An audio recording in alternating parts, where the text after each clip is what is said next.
සුබ දවසක්. අද මම ආවේ බේරුවල ප්‍රදේශයේ වගා කරගෙන යන වර්ගඩි 13000ක ආරක්ෂිත වගා ගෘහ ව්‍යාපෘතියකට. මේකේ වගා කරන්නේ අපි අර නයි මිරිස්, මාළු මිරිස්, බෙල් පෙපර්, සලාද පිපිඤ්ඤා වගේ නෙමෙයි. මේක සම්පූර්ණයෙන්ම ගැප් සහතිකය යටතේ අපනයනය කරන්න වගා කරන මෑ වගාවක්. එතකොට මම කලිනුත් මම මේකේ වීඩියෝ එකක් අරන් ආවා සාමාන්‍යයෙන් දවස් 5ක 6ක කලදීනකොට.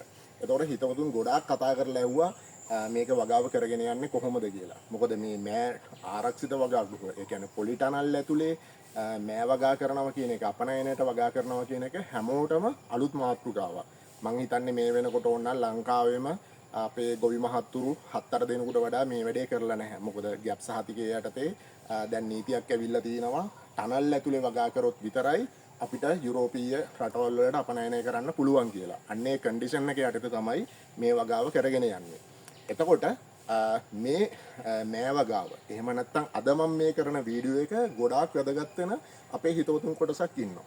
ඒ තමයි අපි නයි මිරිස්, මාළු මිරිස්, බෙල් පෙපර් වගා කරලා පැලමැක්ක, සුදු මැස්සා වගේ සත්තු ඇවිල්ලා මේක පාලනය කරගන්න බැරුව ප්‍රශ්න ගොඩක ඉන්න අපේ හිතවතුන්. එහෙම නැත්නම් නයි මිරිස්, මාළු මිරිස් වගා කරලා මේ ප්‍රශ්න පාලනය කරගන්න බැරුව අතෑරලා දාලා ඉන්න හිතවතුන්. එහෙම නැත්නම් මේ දවස්වල සලාද පිපිඤ්ඤා වල මිල ගොඩාක් පහත වැටිලා තියෙනවා. දැන් ගොඩක් හිතවතුන් කතා කරලා කියනවා මේක වගා කරාට වැඩක් නැහැ, පොඩි මිලක් හම්බ වෙන්නේ පාඩුයි කියලා. අන්න ඒ වගේ හිතවතුන්ට මේකට ඔය වගා කරන අපි හැමදාම හිතපු දේවල් වලින් අයින් වෙලා මෙන්න මේ වගේ අලුත් මානයකට ආවොත් කිසිම ගැටලුවක් නැතුව හොඳ වගාවකට යන්න පුළුවන් භෝගයක් තමයි මේ මෑ වගාව කියන්නේ. අද අපි කතා කරමු මේ මෑ වගාව කොහොමද කරගෙන යන්නේ කියලා. අපි මුලින්ම බලමු මේ මෑ වගාව කරපු මාධ්‍ය මොකක්ද කියලා. අපි දන්නවා සාමාන්‍යයෙන් ගමේ ගොඩේ මෑ වවනවා නම් අපි පොළොවේ තමයි හිටවන්නේ. නමුත් මේක නයි මිරිස්, මාළු මිරිස්, ඊට පස්සේ කන්න දෙකක් සලාද පිපිඤ්ඤා වගා කරපු ආරක්ෂිත වගා ගෘහයක්. මේ ආරක්ෂිත ගෘහය ඇතුලේ වර්ගඩි 6300ක් තියෙනවා. තව 3302ක් තියෙනවා. මේ ඔක්කොගෙම මෑ තමයි වගා කරන්නේ. එතකොට ඒ සඳහා ගත්ත මාධ්‍යම තමයි මේ මෑ වගාවටත් ගත්තේ. ඒ කියන්නේ මේකේ තියෙනවා මේ දින කොහුබක්. අපි දැන් දන්නවා කෘෂිකර්ම දෙපාර්තමේන්තුවේ නිර්දේශයේ තියෙන කොහුබක්, පොල්ලෙලි කෑලි, කරදහයියා, ඒත් එක්ක කාබනික පෝර, ඒ කියන්නේ කුකුල් පෝර කලවම් කරලා ගත්ත මාධ්‍ය. එතකොට මේකේ පස් මුකුත් නැහැ. අපි මේ නයි මිරිස්, මාළු මිරිස් වගා කරපු මාධ්‍යමයි මේකට අරන් දින බලන්න. මේ කඳ හොඳට මහත් වෙලා මේ වෑන් රිකිලි දාලා හොඳට හැදිලා තියෙනවා. එතකොට මුලින්ම කියන්න ඕනේ මේකට පාත්‍රි දාන්න, එහෙම බිම වගා කරන්න පුළුවන් කැමති කෙනෙකුට බිම වගා කරන්න පුළුවන්. නමුත් මේ අපි හැමදාම අපි කරේ නයි මිරිස්, මාළු මිරිස්, බෙල් පෙපර්, සලාද පිපිඤ්ඤා වලට තමයි අපි ආරක්ෂිත වගා ගෘහ කරේ. එතකොට ඒ කෙනෙකුට කිසිම ගැටලුවක් නැතුව ඒ වගා මල්ලම ආපස්සට අර මම කියලා දීලා තියෙනවා, මගේ වීඩියෝ තියෙනවා වගා මල්ලන් නිවැරදිව හදන්නේ කොහොමද කියලා.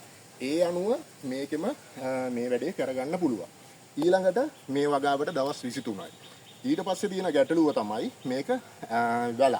මෙයා හැමතිස්සෙම අවුවත් එක්ක හෝමෝන් ක්‍රියාකාරීත්වයක් තියෙනවා. ඒක එයා හැමතිස්සෙම අවුව හොයාගෙන උඩ අතර තමයි යන්නේ. අපි දන්නවා සලාද පිපිඤ්ඤා වගේම තමයි. හැබැයි සලාද පිපිඤ්ඤා තරම්ම කරදරයක් නෑ. දිගට වැල් ඇදෙන්නේ නෑ. නමුත් මේක කියන්නේ ඉක්මනට වැල් ඇදෙන භෝගයක්. එතකොට මෙයා හැමතිස්සෙම උඩ අතර යනවා. දැන් මම ඉස්සරහට පෙන්නන්නම්. දැන් මෙයාට මෙහෙම නූල දිගේම යන්න දුන්නොත් මේ අපි සලාද පිපිඤ්ඤා වලටම දාපු නූල් ටික තමයි අපි පාවිච්චි කරන්නේ. මේක පොඩ්ඩක් වැඩි ටික කපලා අයින් කරලා මේ විදියට අරන් තියෙන්නේ. එතකොට මෙයාට මේ වැල කෙලීමම යන්න දුන්නොත් මෙයා උඩටම ගිහිල්ලා උඩ පැටලෙනවා. අපිට එතකොට මේක උඩට ගියාම අපිට අපි සලාද පිපිඤ්ඤා නම් මේ පැත්තෙන් අපි වැල පහත් කරනවා. එහා පැත්තෙන් අරගෙන වැඩි ටික බානවා. දැන් එහෙම කරන්නත් බෑ වැල බර නැති නිසා. එතකොට අපිට උඩට යන්න දුන්නොත් උඩ ගිහිල්ලා පැටලුනහම අපිට කරල් කඩන්න බෑ, නඩත්තු කරගන්න බෑ. උඩ ටික පැටලුණාට පස්සේ අවුව එන්නේ නැහැ පල්ලෙහාට. ඒ ගැටලු ටික එනවා. එතකොට අපි ක්‍රමවේදයක් හදාගත්තා මේ වැල නඩත්තු කරන්න. මෙන්න මේ විදියට අපේ ඉන මට්ටමින් මේ විදියට මේ අපේ මේ විදියට black to white නූලක් ඇදලා තියෙනවා. එතකොට black to white නූල ඇදලා මෙන්න මේ විදියට මේ එන නූල අපි මුලින්මම මේකින් එකට ගැට ගහලා තියෙනවා. මේ එන වැල මේකට මුලින් හුරු කරගත්තා. එතකොට මේ විදියට අපි මෙහෙම කරලා තියෙනවා. ඒකෙදි මුලින්ම කරන්න ඕනේ මෙන්න මෙහෙම කෙරවලට මේ වගේ ලීයක් හරි මේ වගේ හයිය මේ මොකක් හරි යකඩ බටයක් හරි මුලින්ම හිටව ගන්න ඕනේ. හිටවගෙන ඊට පස්සේ මේ නූල අදින්න ඕනේ. නැත්නම් අපිට මේ නූල අදින්න බැරුව යනවා. මේක මේ මුලින් හොඳ ශක්තිමත් වෙන්න ඕනේ. ඇදලා මේක දාගන්න ඕනේ. ඊට පස්සේ අපිට දැන් මේ වැල මේක දිගේ හුරු කරලා තියෙනවා.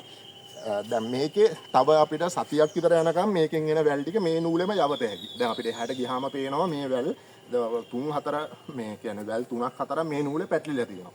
එතකොට අපි තව සතියක් විතර යනකම් මේක මෙහෙම පටලවලා ඊට පස්සේ ආයෙත් අඩි දෙකක් විතර උඩින් ආයෙත් නූලක් අදිනවා. අදලා මෙයා උඩට එන ටික මේ නූල දිගේ යවනවා. එතකොට මේක සම්පූර්ණයෙන්ම වැටක් වගේ මේ වැල් ටික හුරු වෙනවා. එන්න බලන්න මේ දැන් මේ බලන්න මේ වගේ මේ හැමතිස්සෙම අපි මේ නූලට හුරු කරාට අපි නූලේ වටේ ඔතලා දිබ්බට මෙයා හැමතිස්සෙම try කරන්නේ මේ උඩටම යන්න තමයි. එතකොට අපිට මේක දැන් අපි ආයෙත් ලිහලා අරගෙන මේ වගේ මෙහෙම කැඩෙන්න නැතුව යන ලිහලා අරගෙන මෙහෙම ලිහලා අරගෙන මෙහෙම ගන්නවා. අරගෙන මේක ආපස්සට මේ නූල් වලම මෙහෙම පටලවනවා. මේක ගොඩක් වැල උඩට යන්න කලින් කරගන්න ඕනේ දෙයක්. වැල ගොඩක් උඩට ගියාම එකක් අමාරුයි. නැත්තම් වැල කැඩෙනවා. මෙහෙම අරගෙන නිකන් මෙහෙම පටලවනවා. නමුත් මෙයා මෙහෙම පැටලුවාට හැමදෙස්සම ආයිත් මේ වගේ උඩට හැරෙන්නම මේ උඩ පැත්තට යන්න. එතකොට අපිට ඒව ලිහ මෙහෙම මුලින් පටල ගන්න ඕනේ. එතකොට අපිට පටලන්න පුළුවන් මේ වගේ වැල් 7-8ක් පටල ගන්න පුළුවන් එක නූලක. එතනින් එහාට පටලන්නත් බෑ. මොකද ඊට වඩා මෙහෙම ගොඩාක් පැටලුවට පස්සේ මෙහෙම ඊට වඩා පැටලුවොත් වෙන්නේ මේ වැය ඊළඟට මල් වෙනවා. මල් ඇවිල්ලා මේව පැටලෙලා හිර වෙලා තිබ්බොත් කරල එළියට එනකොට ලස්සනට දිගට එන්න එහෙම හිර වෙලා ඇද වෙනවා. එතකොට අපිට අපනයනය කරන්න ඒ ක්වොලිටි එන්නේ නැහැ. ඒක නිසා වැල් ටික මෙහෙම වැල් 4-5ක් තව මේක උඩ යවලා ඊට පස්සේ මේ එන වැල මේ හැමතිස්සෙම උඩට යන්නේ. එතකොට මේ විදිහට යන්න දීලා මෙතනින් ආයෙ නූලක් දාලා මේ ටිකේ පටලවනවා. ඊට පස්සේ ආයෙත් තව සතිය දෙකක් විතර ගියාම ආයෙත් උඩට අරගෙන ආයෙත් ගවනවා. එහෙම අපි අතපොවන සීමාවේ තමයි හැමතිස්සෙම මේ වගාව තියාගෙන යන්නේ. අනිත් දේ තමයි අපි සලාද පිපිඤ්ඤා වගා කරනකොට මේ වැලේ යන්න දෙන්න ප්‍රධාන කඳ විතරයි. එතනින් එන පාරුෂික අංකුරය කියන හරස්සත්තු අපි ඔක්කොම අයින් කරනවා. නමුත් අපි මේක එහෙම කරන්නේ නැහැ. මේකේ එන අතුරට එන්න දෙනවා. මේ දන්නවා මේ පේනවනේ. හැමතිස්සම මෙයා මේ කරු වලින් මේ මල් පොහොට්ටු වෙනවා. මේ වගේ දළු වෙනවා. මේ වගේ හැම තැනම හැම කොළයක් ගාවින්ම මෙයා අලුත් රිකිලි එනවා. අපි ඒ රිකිලි එන්න දෙනවා. නැත්තම් මේක අපිට එක වැලකින් ගන්න ඕනේ අස්සන්න අපිට ගන්න බෑ. එතකොට අපි මෙහෙම එක වැලක් මේකට යවුවට දැන් මේ වෙනකොට වැල් 3ක් විතර වෙලා තියෙන්නේ. එතකොට තව ටිකක් යනකොට මේව වැල් ගිහිල්ලා මේ ඔක්කොම වහගන්න මට්ටමට හැදෙනවා. එතකොට අපි පාරුෂික මේ අංකුර කපන්නේ නැහැ. එන රිකිලි එන්න දෙනවා. එතකොට අපිට හොඳට වදුලක් වගේ හැදෙන්න දෙනවා. මේ වැදගත්ම දේ තමයි මේ අපි කියලා තින්නේ මේ නයි මිරිස් හා මාළු මිරිස් වලට දුන්න පරතර බෑග්. ඒ කියන්නේ වගා මලු තියලා තින්නේ බෑග් 180යි වර්ගඩි 1000කට බෑග් 180ක් වෙන පරතරයට තමයි මේ කියලා තියෙන්නේ. ඊට පස්සේ මේ කරගෙන යන්නේ. ඊට පස්සේ තව එකක් අපි කරනවා. මොකද මේක මමත් කිව්වා මටත් අලුත් දෙයක්. අපේ හිතවතුන්ටත් අලුත් දෙයක්. එතකොට අපිට මේකේ පරතර ගැන කොච්චරද මේක දාන්න පුළුවන් පැල කොච්චරද කප්පාදුවක් කරනවද අපි පිටරට දන්නෝ. මෙතන හැදීගෙන ආවට පස්සේ මේ තුන්වෙනි කොලේ ගාවින් දැල් අයින් කරනවා. එහෙම අයින් කරලා මෙතනින් වැඩිපුර රිකිලි ගන්නවා. අපි ඒකත් දැන් එක පේලයක කරලා තිනවා. ඒක මම ඉස්සරහදී පෙන්නනවා සාර්ථක අසාර්ථක බව. අපි හැම එකම පරීක්ෂණ කරනවා. මොකද අපි දන්නේ නැහැ මේක මොකක්ද කියලා. එතකොට අපි දන්නවා කෘෂිකර්ම දෙපාර්තමේන්තුවේ නිර්දේශ තියෙනවා. නමුත් මේ ආරක්ෂිත වගා ගෘහයක් ඇතුලේ නෑ වගා කරලා කොහොමද රට යවන පොලිටියට ගන්න කියන එක කාටවත් අත්දැකීමක් නැහැ. අපිම තමයි මේක හොයන්න ඕනේ. ඒක නිසා මේ ටනල් එක ඇතුලේ මම පරීක්ෂණ කරන්නේ. එතකොට මේ පරතර වලට දාලා දිනවා. ඊළඟට ඕගොල්ලෝ බලන්න මෙන්න මේ ටික. මේ තියෙන්නේ වර්ගඩි 1000කට පැල 300ක්. ඒ කියන්නේ සලාද පිපිඤ්ඤා වලට තියෙන්න ඕනේ පරතර. මේ බෑග් එකින් එකට ගෑවෙන. ඕගොල්ලන්ට පේනවා එහා පැත්තේ තියෙන්නේ ඈතින්. ඒ කියන්නේ වර්ගඩි 1000ට 180යි නයි මිරිස්සෝ මාළු මිරිස් වල පරතර. මේකේ තියෙන්නේ වර්ගඩි 1000කට පැල 300යි. මේ කියන සලාද පිපිඤ්ඤා වල පරතර. එතකොට අපි ඒකත් පොඩි රිසර්ච් එකක් කරනවා. මේකෙත් මෙහෙම දාලා තිනවා එකම වගාව එකම පොහොර ඔක්කොම ටික අපි බලනවා අර පරතරේදීද මේ වගේ ළඟ පරතරේදීද අපිට හොඳ වගාවක් හොඳ අස්වැන්නක් රෝග පලිබෝධ එනවද නැද්ද මොකද්ද කියන එක බලා ගන්න පුළුවන් වෙන්නේ. අනිත් දේ තමයි මේ බලන්න ඕගොල්ලන්ට මම කිව්වා හැමතිස්සම මේ වැල ආවට පස්සේ අපි මේ වැල මේ නූල දිගේ හුරු කරනවා. මේටි මෙහෙම එන වැල හැමතිස්සම මෙයා උඩට තමයි යන්නේ. අපි හැමතිස්සෙම ඉතින් ගලවලා අරගෙන මෙන්න මෙහෙම පටල ගන්න ඕනේ. නැත්තම් බෑ මෙයා උඩට ගිහලා පැටලෙනවා නේ. මෙහෙම දා ගන්න ඕනේ. නමුත් මෙයා ආයි හැරෙනවා උඩට.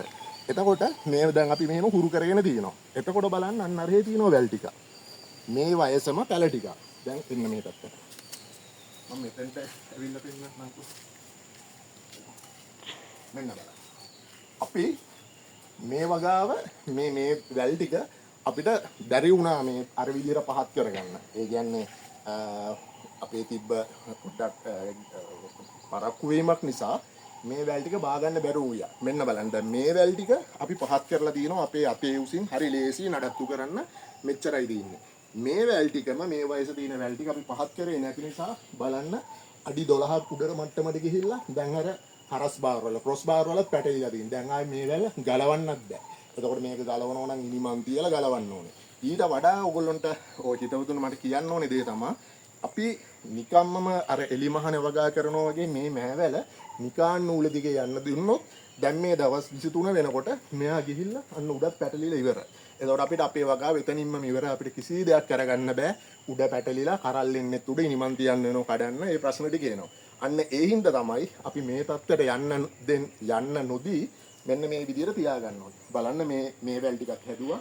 මෙතනින් එහාට අපිට හදාගන්න බැරුව කියන්නේ උඩ පැටලිලා තියෙන්නේ. නමුත් දැන් මේ ටිකත් අපි නිමගත් තියලා කොහොම හරි වැල් ටික පහත් කරගන්නවා.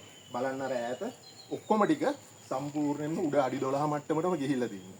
එතකොට අපිට මේ වැල් ටික පහත් කරගන්නවා කියන්නේ හරි අමාරුයි. ඒක නිසා වගා කරන කෙනෙක් මුලදීම මේ වැල මේ හරියට එනකොටම මේ විදියට නූල් ටික ඇදලා පහත් කරගන්න ඕනේ. දැන් අපි ඊළඟට ලෑස්ති වෙන්න ඕනේ මේකෙදි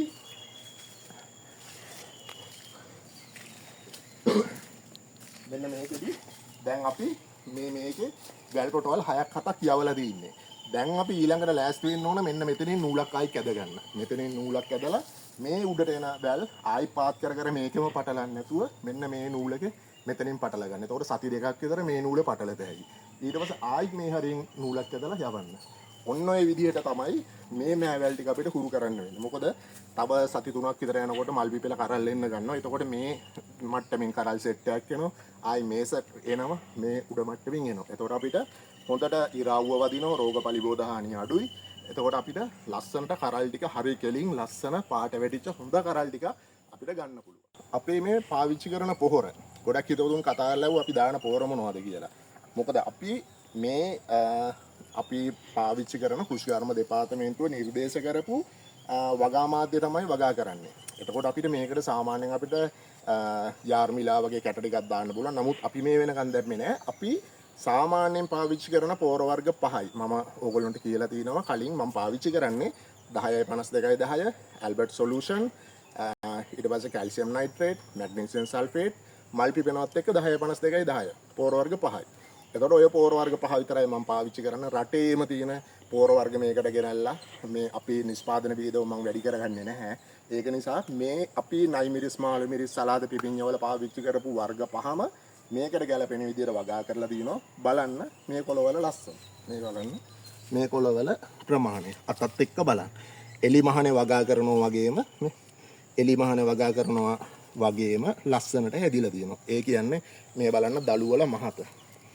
මනම කේඩෑරි වෙලා හීනි වෙලා එහෙම නැහැ. මේ එන දළු හොඳට මහත තියෙනවා. හොඳ ශාස්ත්‍රීය විදිහට තියෙනවා. අපිට එතකොට එලි මහනට වඩා වැඩි අස්වැන්නක් එලි මහනට වඩා හොඳ ගුණාත්මයෙන් යුතු හොඳ අස්වැන්නක් වැඩි කාලයක් අපිට මේ ක්‍රමේදී ගන්න පුළුවන්. එතකොට රෝග පලිබෝධ හානි නුකුත් නැහැ. එතකොට කිසි ගැටලුවක් නැතුව අපිට වගාව කරගෙන යන්න පුළුවන්. අපිට මේක ඇතුළේ මම කලින් වීඩියෝ එකේ කිව්වා අපිට සාමාන්‍යයෙන් මේ මෑ වගාවල් වලට අපිට එන්නේ කූඩිත්තගේ හානිය හා රස්ට් එක. එහෙම නැත්නම් මලකඩ කියන දිලීර රෝගය. දැන් බලන්න ලස්සනට කොළ පාටට දිනන මොකක්වත් ප්‍රශ්න නැහැ. එතකොට කූඩිත්ත කොහොමද මේ ටනල් ඇතුළට එන්න බෑ. එතකොට අපිට වැඩේ ගැටලුවක් නැතුව කරගෙන යත හැකි. අපිට රස්ට් එක එනවනම් මලකඩ රෝගය එනවනම් ගැටලුවක් නැහැ. අපිට අපනයනය කරාට අපිට පාවිච්චි කරන්න පුළුවන් දිලීරනාශක තියෙනවා. ඒ නිර්දේශිත දිලීරනාශක පෙර අසුණු කාලයේ බලලා අපිට හරි විදිහට පාවිච්චි කරලා අපිට රෝග පාලනය කරගන්න පුළුවන්. මුකුත් කිමිකල් නැතුව මේක මේ කරන්න ඕනේ කියලා කොහෙවත් නියමයක් නැහැ. ඒකට අපිට මේ අවස්ථාව තියෙනවා. අපි බලන්න ඕනේ හරි වෙලාවේදී හරි දේ පාවිච්චි කරන්නයි අවශ්‍ය වුණොත්. එතකොට හරි අවබෝධයෙන් කරනවා නම් මේ ගැටලු ගොඩාක් ඇති වෙලා තියෙන මේ නයිමිරිස් මාළු මිරිස් වලින් අයින් වෙලා අපිට මේ වගේ දෙයක් කරලා හරි ලේසියෙන්ම ලොකු ලාභයකට යන්න පුළුවන්. එතකොට අපි ගොඩක් අය නයිමිරිස් වල මාළු මිරිස් වල බෙල් පෙපර් වල සලාද පිපිඤ්ඤ කියන හතර නැත්තම් සමහරු කැන්ටලූප් වල හිර වෙලා මේ වර්ග පහේම අමාරුවෙන් අපි කරන්නනවා. මේ කන්නේත් වරදිනවා ඊළඟ කන්නේත් කරනවා. ඒකත් වරදිනවා. එහෙම කරලා මේ ටනල් එකේ අපිට කරගන්න පුළුවන් මේ net polythene තියෙන අවුරුදු 5යි. අපිට පාවිච්චි කරන්න පුළුවන්. warranty period තියෙන අවුරුදු 5යි. ඔය අවුරුදු 5ම අපි fail වෙවි යනවට වඩා ඕකෙන් අයින් වෙලා මේ වගේ විවෘත මනසකින් මෙන්න මේ වගේ දෙයක් කරගත්තොත් හොඳ දෙයකට ගිහිල්ලා අපිට හොඳ ලාභයක් ගන්න පුළුවන්. එහෙනම් හැමදාමත් මම අරන් එනවා වගේ තාක්ෂණික වීඩියෝ එක තැනක හිර වෙන්නේ නැතුව මේ වගේ අයින් වෙලා යන අලුත් මානයකට ගිහිල්ලා කරන්න පුළුවන් වැඩ මේ වගේ ඕගොල්ලන්ට දැනගන්න ඒ වගේ දේවල් අත්හදා බලලා ඕගොල්ලන්ගේ ජීවිතේ ජය ගන්න අපේ වීඩියෝ බලන්න අනිත් අයටත් බලන්න ෂෙයා කරන්න අපේ පේජ් එක ෆලෝ කරලා තියාගන්න. එතකොට අපි දාන වීඩියෝ ටික ඕගොල්ලන්ට ඒ වෙලාවෙම බලා ගන්න පුළුවන්.